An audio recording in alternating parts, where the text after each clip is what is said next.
मनसेचे ज्येष्ठ नेते बाळा नांदगावकर आपल्यासोबत आहेत। आज अतिशय महत्त्वाचा निर्णय आज राज ठाकरे घेण्याची शक्यता आहे, काय प्रतिक्रिया? तुम्ही जेवढं अपेक्षित आहात तेवढं मी अपेक्षित आहे आणि मी तेवढाच उत्सुक आहे की साहेब आता नेमकं काय बोलणार आहे त्यासाठी।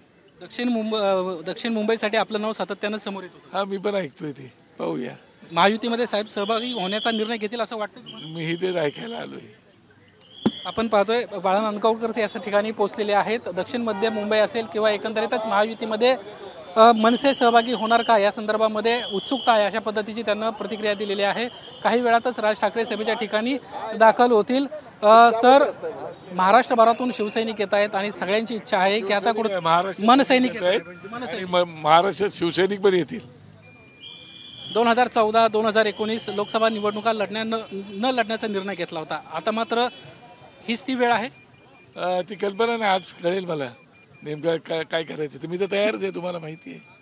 सातत्यानं केंद्रीय नेतृत्वासोबत बैठका होत होत्या, अमित शहांसोबत देखील भेटून आले होते आणि त्यानंतर खऱ्या अर्थानं विधानसभेचं देखील आश्वासन मिळाले, अशी देखील एक माहिती। ठीक आहे, माहिती आहे, आता कळेल आता काय। आपण पाहतोय दक्षिण मुंबईच्या संदर्भामध्ये कुठेतरी बाळा नांदगावकर यांचं नाव समोर येत होतं। आता राज ठाकरे नेमका काय निर्णय घेत आहेत, महायुतीमध्ये सहभागी होणार का किंवा महायुतीसोबत न राहता आणखी काही वेगळा निर्णय घेणार का, या बाबतीत आता मनसे नेते राज ठाकरे काय बोलत आहेत हे पाहणं महत्त्वाचं राहणार आहे। कॅमेरामन कृष्णा खापरेसह निलेश बुदावले, एबीपी माझा, मुंबई। एबीपी माझा, उघडा डोळे बघा नीट।